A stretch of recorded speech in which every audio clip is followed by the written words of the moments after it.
कहता हूँ, हम जिस मैदान में निकले हैं ये शरई लिहाज से जिहाद है और इससे पीछे हटना गुनाह है। इन नापाक हुक्मरानों के खिलाफ, नाजायज हुक्मरानों के खिलाफ, चोर हुक्मरानों के खिलाफ मैदान जिहाद में रहना है।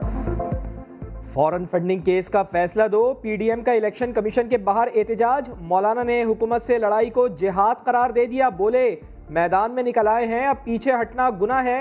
हुकूमत का जनाजा पढ़ाएंगे क्योंकि मौलवी जनाजा पढ़ाकर ही छोड़ता है। महमूद खान अचकजई अवाम को बगावत पर उकसाने लगे, मौलाना से फतवा मांग लिया। मोहतरम फजल रहमान से रिक्वेस्ट करूंगा कि वो पाकिस्तान के अवाम को फतवा दे कि भूख की सूरत में सरकारी गोदामों को लूट के खाओ मजे। जो कुछ महमूद अचकजई ने फरमाया है, ऐसी तकरीरें हुई तो फिर शायद हालात हमारे बस से निकल जाएं। फिर मौलाना साहब, अल्लाह ताला आपके हाल पे रहम करे। मैं हमेशा आपका दुआ गो रहा हूँ और सारी जिंदगी आपका नाम एहतराम से लूंगा। अल्लाह मौलाना पर रहम करें। वजीर दाखिला शेख रशीद का महमूद अचकजई की तकरीर पर रद्द-ए-अमल। पीडीएम के एहतजाज को फ्लॉप शो करार दिया, फौरी लॉन्ग मार्च का चैलेंज दे दिया। शिबली फराज का महमूद अचकजई की तकरीर पर सख्त रद्द-ए-अमल।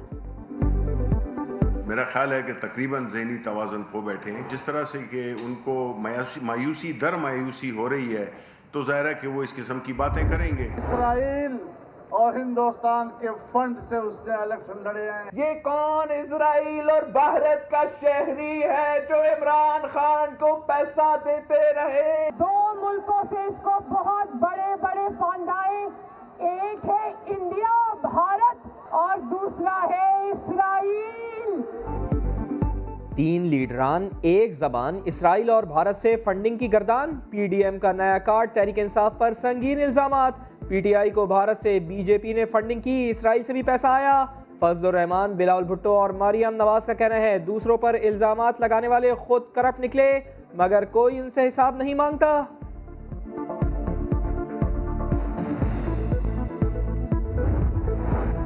याददाश्त ही याद न रही। पीडीएम क़यादत ने इलेक्शन कमीशन के सामने एहतजाज किया, तहरीरी याददाश्त जमा कराने का ऐलान किया, लेकिन कोई रहनुमा इलेक्शन कमीशन के अंदर तक न गया। इलेक्शन कमीशन का कहना है फॉरेन फंडिंग केस में खातिर खा पेशरफ्त हो चुकी, जिम्मेदारियां जानते हैं।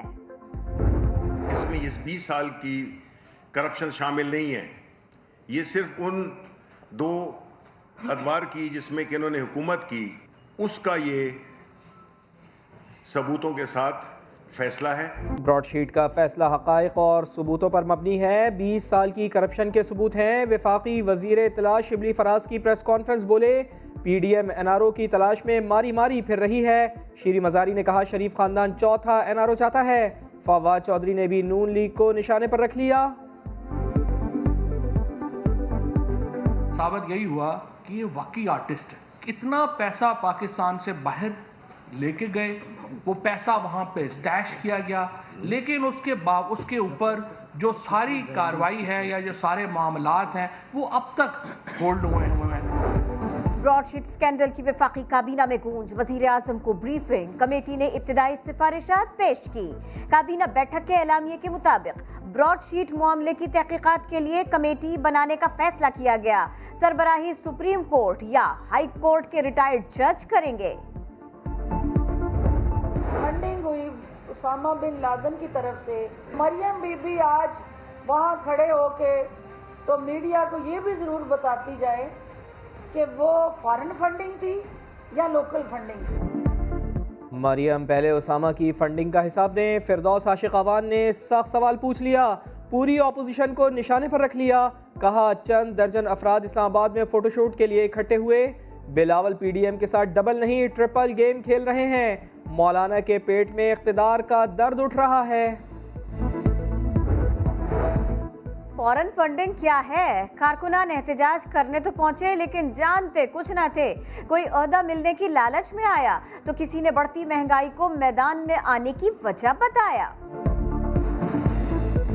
फॉरेन फंडिंग क्या चीज है? कौन सा केस है? हमको क्या पता है? फॉरेन फंडिंग केस के लिए रियाज कर रहे हैं, उसका नहीं पता वो क्या है? पता है लेकिन बड़े बताएंगे फिर। आपको समझ में नहीं आ रहा कि आपकी ये जो पॉलिश जूते लेते हैं वो महंगी नहीं हुई? क्या आप जो कपड़े पहनते हैं वो महंगे नहीं हुए? जाली अकाउंट्स केस में पीपल्स पार्टी पर शिकंजा तंग होने लगा। नैब रावलपिंडी ने वजीर आला सिंध मुराद अली शाह के खिलाफ भी रेफरेंस दायर कर दिया। इख्तियारात के गलत इस्तेमाल और खिलाफ ज़ाब्ता फंड्स जारी करने का इल्ज़ाम। सलीम मांडवीवाला के खिलाफ नैब रेफरेंस बाकायदा समात के लिए मंजूर। एहतसाब अदालत ने कटहरे में बुला लिया।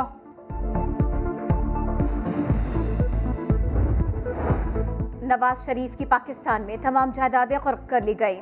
प्लॉट अलॉटमेंट स्कैंडल में नैब ने रिपोर्ट एहतसाब अदालत लाहौर में पेश कर दी। अदालत ने दीगर मुल्ज़िमान पर फर्द जुर्म आयद करने के लिए 28 जनवरी की तारीख मुकर्रर कर दी।